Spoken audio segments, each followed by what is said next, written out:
My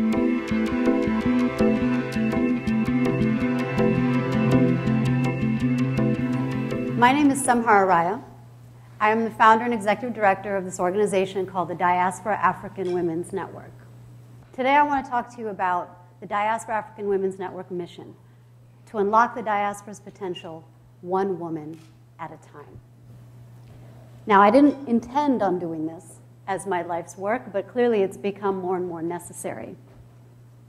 I started to realize in my own life that there were many avenues to succeed and excel professionally, but I started to wonder, I'm in these spaces, but am I being heard?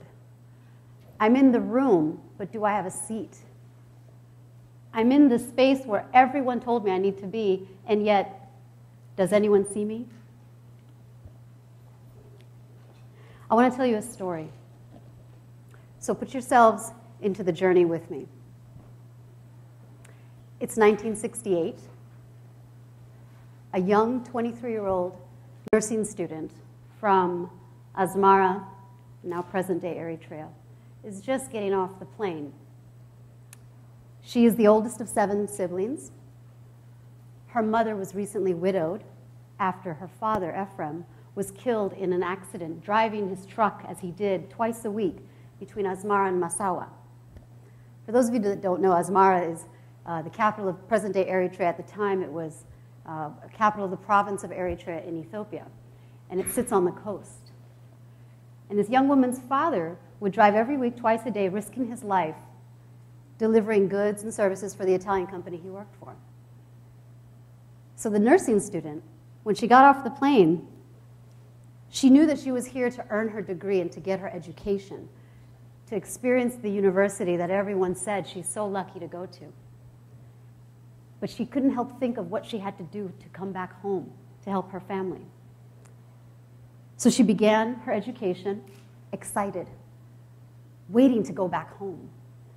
And she started to experience a journey that she wasn't prepared for. She met a man. They fell in love. She made friends. She got a job. And this young woman who said, I have to go home to help my mom, suddenly found herself torn between the obligations that her culture, her community, her country, that everyone had compelled her to fulfill. She found herself torn between what about me and how can I help? 4 years later, she wrote a letter to her mother. And she said, I'm really sorry. I can't come back. I have to stay.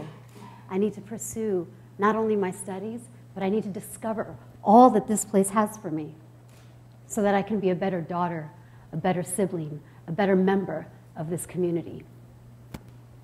She also said, that arranged marriage, I can't come back to him.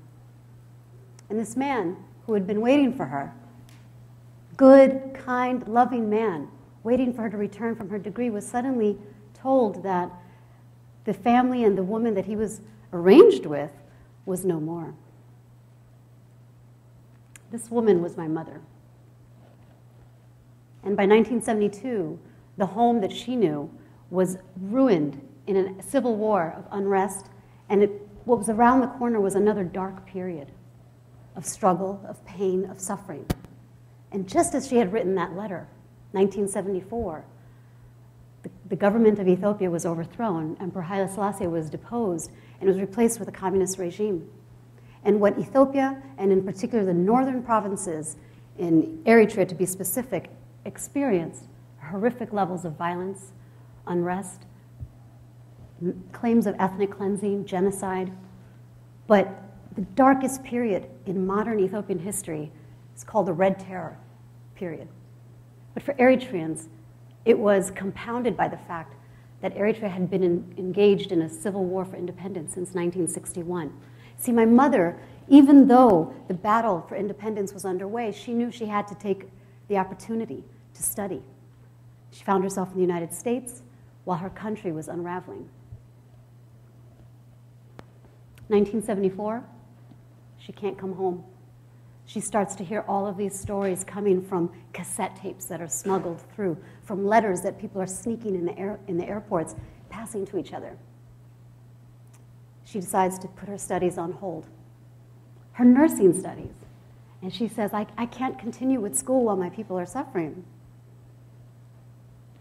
She turns into an activist. And that's where I come in. I was born to the family of 2 Eritrean American activists who really could, in every way, aspire to go home but couldn't. They used their studies, they used their time in this country to make the most out of their experience, but also try to decide how to give back. So I was actually born right down the street, and I grew up in New York. And my mother, as a student and as a practitioner, actually used to come to Mount Sinai Hospital. Things come full circle. Throughout the 80s, I grew up going to demonstrations. I grew up going to activist routes and those things. I'm basically the daughter of Afro hippies, if you will. But I knew that that was not the formula that I needed to pursue. I knew that that was not the approach that I needed to discover. And by 1991, Eritrea became independent, and I, a teenager, more or less said, okay, what do I do? What do I do abroad as the daughter of immigrants, as the daughter of Eritreans, as the daughter of proud Africans who have given their life to the cause, to the country? How do I contribute? It seemed like a no-brainer. I'll go to law school, get a job, I'll do what I can. Turns out that's not exactly that easy. By the time that I started working as a lawyer, I had pretty incredible experience working on the Eritrea-Ethiopia peace process. And for 3 years, I traveled throughout Eritrea and saw parts of the country that my family had only heard of. And after 3 years, I returned back to the United States.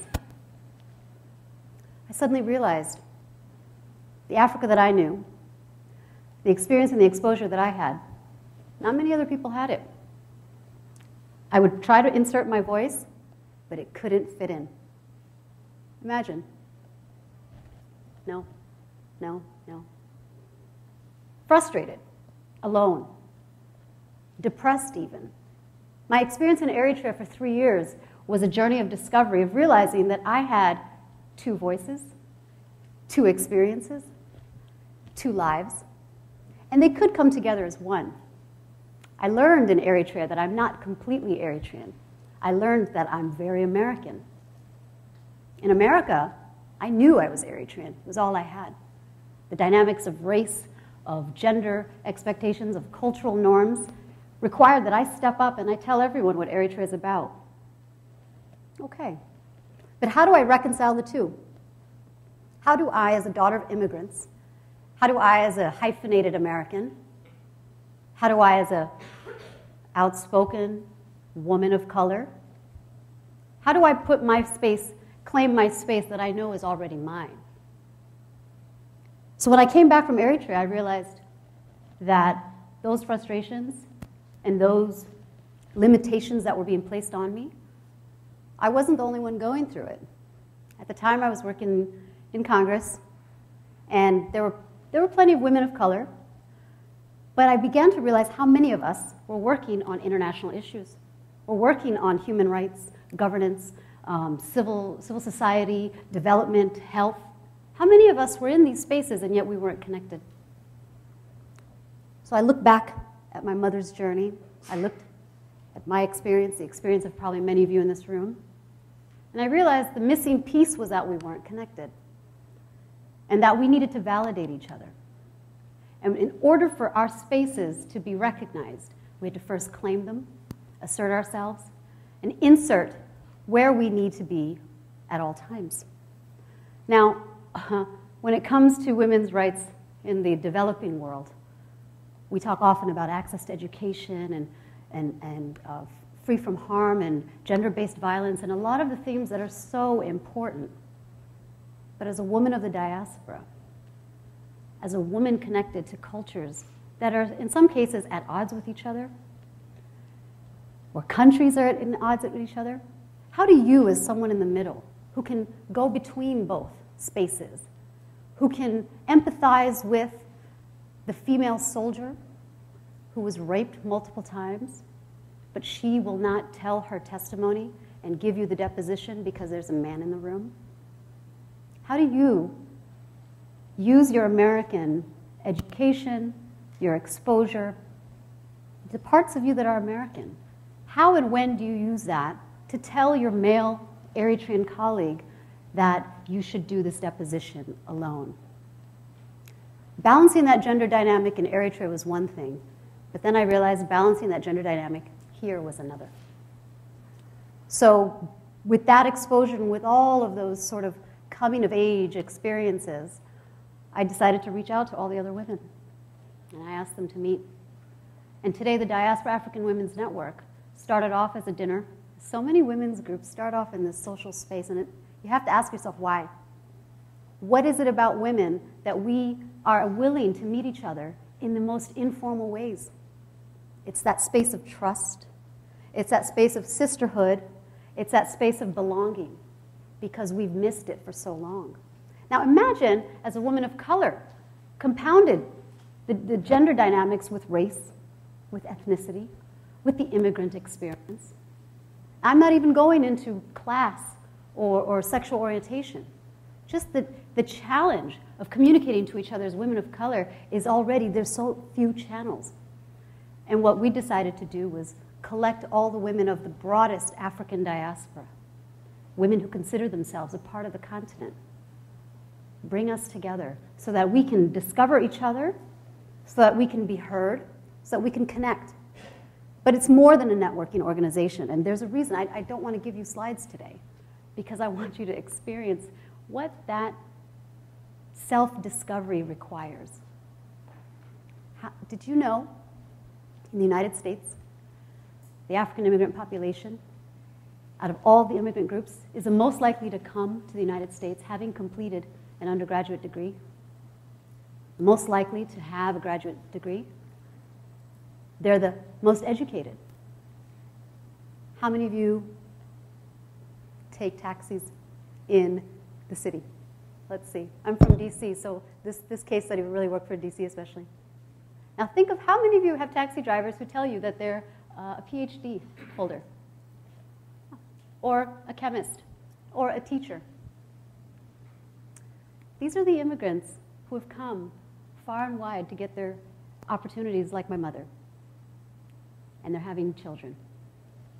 And in those households where they're raising these families, this new segment of the American population and around the world are seizing all of these opportunities, and by far, women are running to the educational, to the professional, to the cultural opportunities. I can't speak to why there's such a disparity, but it's clear. And so now, these communities are finding themselves with overly educated, ambitious, highly exposed women. And it goes against the sort of patriarchal norms that we're so used to in many of these cultures. This isn't just Africa. I mean, this narrative, this story that I'm telling you, I'm sure you can relate to it regardless of where you're from. Imagine you've just undone or you've challenged what was acceptable. You've challenged the norms of where a woman's place is. Fortunately, I grew up with a family that encouraged me and really embraced my journey of self-discovery. But how about the families that this flies against the face of what is good and what is right? A woman of virtue, like we saw in the film a few minutes ago. Our mission is to support and help develop the next generation of diaspora women who are focused on African affairs. We do this because we understand that women are a critical component to the decision-making process, just like everywhere else, and that they should be fully able to participate, fully able to inform, influence, and fully able to lead. So we've developed a network of women who are actually leaders in their own right, really impressive women. I had no idea this was going to happen, but it's revealing itself. And our goal is to diversify the African affairs workforce, making sure that women are at the table, making sure that women of the African diaspora are at the table, making sure that Africa's at the table, about Africa. Our second goal is also to validate the critical role that the diaspora have in Africa's development. Everyone talks about remittances.